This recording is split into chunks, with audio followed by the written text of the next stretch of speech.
Brought to you by Sensodyne K। अभी लेके आए सेंसोडेंट के। टूथ का करंट गॉन तो लाइफ का करंट ऑन।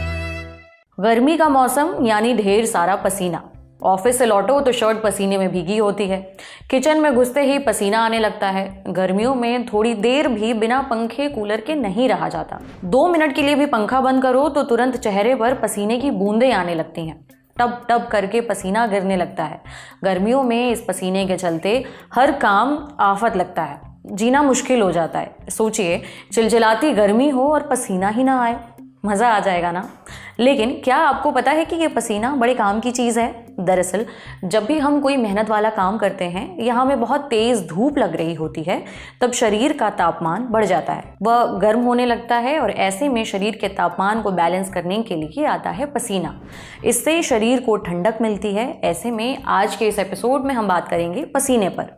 डॉक्टर से जानेंगे कि हमें पसीना क्यों आता है, क्या पसीना आना हमारे लिए फ़ायदेमंद है, और अगर ज़रूरत से ज़्यादा पसीना आ रहा है तो क्या करें। सुनिए। पसीना बेसिकली जब शरीर का तापमान बढ़ता है तो उसको ठंडा करने के लिए स्वेट ग्लैंड्स पसीना प्रोड्यूस करते हैं। ये पसीना आने से शरीर का तापमान नियंत्रित होता है। पसीना यूजुअली ज्वर में, एंजाइटी या परेशानी में, ज़्यादा एक्सरसाइज जो होते हैं, व्यायाम करने से, और कोई हाइपरथायरॉयड कंडीशन में, और कभी कभी कुछ मानसिक रोग कुछ हो, ऐसे चीज़ों में पसीना आता है। कोई व्यायाम करने के बाद जो पसीना आता है वो अच्छी चीज़ है, क्योंकि जब पसीना आता है तो इससे पता चलता है कि व्यायाम ठीक तरह से हो रहा है और हृदय रोग से निवारण कर सकते हैं। लेकिन अदर जो परेशानियाँ, एंजाइटी, उसमें पसीना आना, हाइपोग्लाइसीमिया, डायबिटीज़ में पसीना आना एक स्वास्थ्य के अनारोग्यता की निशानी है। तो मैं तो कहूँगी कि पसीना आना अच्छी चीज़ है। पसीना आने से इंसान का जो टेम्परेचर है वो बराबर हो जाता है। ये समर सीजन्स में यूजुअली, क्योंकि टेम्परेचर काफ़ी ज़्यादा है, अभी तो टेम्परेचर बहुत ज़्यादा चल रहा है, उसकी वजह से पसीना ज़्यादा आने की टेंडेंसी है। पसीना जब ज़्यादा आने के चांसेस होते हैं तो हमें कुछ चीज़ें करनी चाहिए जिससे हम आरोग्य से रहें।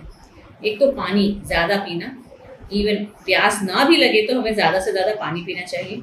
अगर कुछ ऐसा हो गया कि हमें पसीना ज़्यादा आ रहा है या ज़्यादा कहीं दूर चले गए, बहुत लॉट ऑफ इलेक्ट्रोलाइट्स लॉस हो गया पसीने की वजह से, तो इलेक्ट्रोलाइट कंटेनिंग फूड्स जैसे कि कोकोनट वाटर है या ORS वाटर है या कोई जैसे स्वीट पोटैटोज, अनार, एप्पल, वैसे चीज़ कंज्यूम करने से हम इलेक्ट्रोलाइट्स को प्रोड्यूस कर सकते हैं हमारी बॉडी में। कैफीनेटेड ड्रिंक्स या कोला जैसे ड्रिंक्स को अवॉइड करना चाहिए, वो हमारे बॉडी के लिए अच्छे नहीं हैं। ज़्यादातर फ्लूइड्स लेना चाहिए जिसमें थोड़ा सा फ्लेवर हो, जिससे ज़्यादा पिए जाए। ये चीज़ें इंपॉर्टेंट है, इसका ध्यान रखना चाहिए। और temperature, loose clothing, cotton clothing, और ज़्यादा टेम्परेचर में बाहर धूप में निकलने से हमें बचना चाहिए। पसीना आने से ज़्यादातर घमौनियों का प्रॉब्लम भी होता है स्किन में, जो हम लोग देखते हैं छोटे बच्चों में, और जो लोग ज़्यादा गर्मी के प्लेसेस पे रहते हैं तो ज़्यादातर घमौनियों का प्रॉब्लम बॉडी पे, चेहरे पे, ट्रंक पे छोटे छोटे बारीक फुंसियाँ आ जाना, ऐसी चीज़ें। और अगर उसमें इन्फेक्शन हो जाए तो सेकेंडरी बैक्टीरियल इन्फेक्शन, फिर पस्ट्यूल्स हो जाते हैं। तो इसके लिए भी डेली छोटे बच्चों को ठंडे पानी में रखना, ठंडे टेम्परेचर में कूलर में रखना ज़रूरी है। और उनको नीडेड जैसे कि cooling lotion, soothing lotions, calamine lotions और एंटीसेप्टिक सोप्स का इस्तेमाल करना ज़रूरी है, जिससे कि ये घमौनियों से प्रिवेंट किया जाए।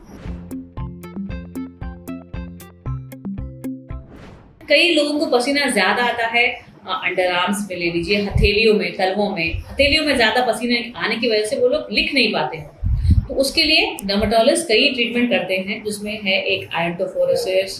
कोई टैबलेट्स भी अवेलेबल होते हैं जिससे पसीना कम किया जा सकता है। और इंजेक्शन बोटुलिनम टॉक्सिन, ये जो बोटुलिनम टॉक्सिन है, इंजेक्शन देने से भी पसीने को कंट्रोल किया जा सकता है। जिन लोगों में पसीने की वजह से काफ़ी परेशानी होती है कि वो लोग अपना रोज़ का काम कर नहीं पाते, क्योंकि वो लोग एक्सेस ज़्यादा स्वेट प्रोड्यूस करते हैं। सर में पसीना ज़्यादा आने की वजह से सर में लोगों को फुंसियाँ हो जाना, इन्फेक्शन हो जाना, ऐसी चीज़ें हो सकती हैं। तो इसलिए उनको फ्रीक्वेंटली अपने स्कैल्प को वॉश करना चाहिए। Minimum 3 times in a week अगर वो स्कैल्प को वॉश करते हैं तो थोड़ा वो पसीने से होने वाले इन्फेक्शंस को प्रिवेंट कर सकते हैं। डेली वॉश करना भी इससे कोई हार्म नहीं है। अब गर्मियां हैं, पसीना तो आएगा ही। ज़रूरी है कि इससे होने वाली घमौरियों से बचा जाए। इसके लिए आप ठंडे पानी से नहाएं, कूलर का इस्तेमाल करें, कोई ठंडा पाउडर भी लगा सकते हैं, इससे राहत मिलती है। लेकिन अगर आपको ज़रूरत से ज़्यादा पसीना आ रहा है तो ये किसी दिक्कत का संकेत हो सकता है। ऐसे में तुरंत डॉक्टर से मिलें। अब बढ़ते हैं सेहत के अगले सेगमेंट की तरफ, तन की बात। क्या आपको रोज रोज बाहर का अल्ट्रा प्रोसेस्ड फूड खाने की आदत हो गई है? सावधान हो जाइए, इससे मौत का खतरा बढ़ जाता है।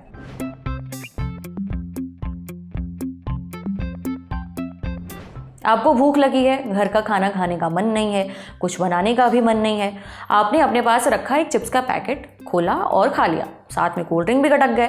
फिर मीठा खाने का मन हुआ, आपने अपने लिए केक पेस्ट्री ऑर्डर कर ली या फिर आइसक्रीम का एक डब्बा मंगा लिया, फिर उसे भी चट कर गए। अगर आप भी भूख लगने पर दिन में कई बार बाहर का खाना खाते हैं, रोज अल्ट्रा प्रोसेस्ड फूड खा रहे हैं, तो ये आदत बदल लीजिए। लेकिन अल्ट्रा प्रोसेस्ड फूड होता क्या है? ये खाने की वो चीज़ें हैं जिन्हें बनाते समय बहुत ज़्यादा प्रोसेस किया जाता है। भर भर कर प्रिजर्वेटिव्स डाले जाते हैं, आर्टिफिशियल कलर्स और स्वीटनर्स डाले जाते हैं।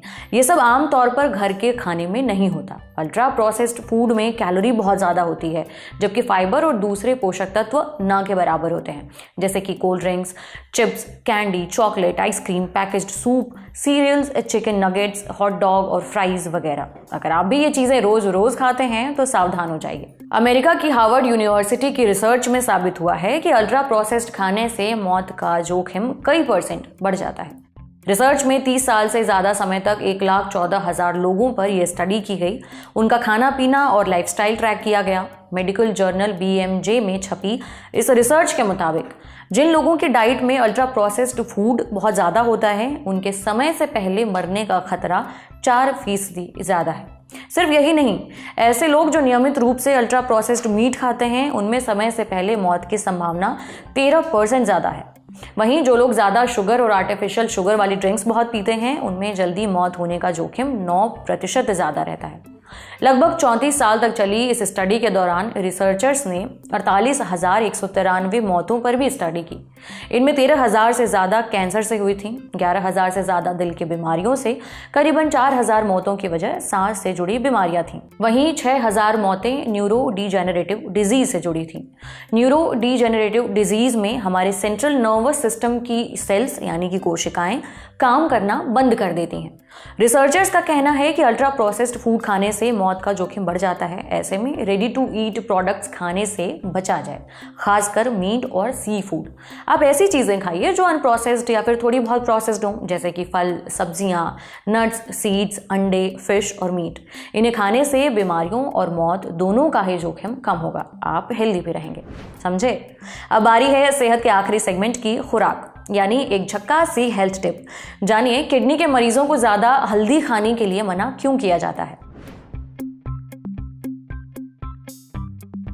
खाने में हल्दी का इस्तेमाल हम अक्सर करते हैं, कभी सब्जी में तो कभी दाल में। खाने का रंग और स्वाद बढ़ा देती है ये। इसके साथ ही ये पोषण भी देती है। सर्दी जुकाम हो, बुखार है या फिर कोई अंदरूनी चोट लगी हो, हमारी मम्मी लोग हमें हल्दी वाला दूध ज़रूर पिलाती हैं। इससे तुरंत आराम भी मिल जाता है। चोट वाली जगह पर हल्दी लगाने से खून बहना धीरे धीरे कम हो जाता है।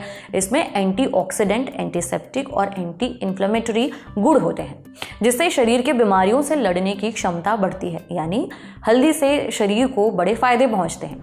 लेकिन कुछ लोगों को हल्दी का ज़्यादा इस्तेमाल करने से मना किया जाता है, खासकर किडनी के मरीजों को। माना जाता है कि हल्दी का अधिक इस्तेमाल किडनी की बीमारियां बढ़ा देता है। अब क्या वाकई किडनी मरीजों के लिए हल्दी नुकसानदायक है? ये हमें बताया डॉक्टर मोहित खरबत ने। डॉक्टर मोहित कहते हैं कि किडनी के मरीज हल्दी का बैलेंस्ड इस्तेमाल कर सकते हैं। हल्दी में करक्यूमिन नाम का एक तत्व होता है।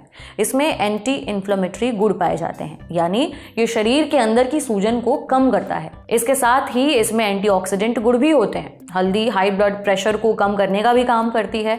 इससे हाइपरटेंशन में भी आराम मिलता है। लिहाजा हाइपरटेंशन से जुड़ी किडनी की बीमारियों का रिस्क कम होता है। लेकिन हल्दी का ज़रूरत से ज़्यादा इस्तेमाल नहीं करना चाहिए, वरना किडनी को फ़ायदा नहीं होगा बल्कि बहुत नुकसान होगा। डॉक्टर मोहित आगे कहते हैं कि जिन लोगों को पहले से किडनी की कोई बीमारी है उन्हें अपना ब्लड प्रेशर नियमित रूप से चेक करते रहना चाहिए और हल्दी से जुड़े सप्लीमेंट्स भी लेने से बचना चाहिए, या उन्हें बिना डॉक्टर की सलाह के हरगिज भी हल्दी नहीं लेनी चाहिए।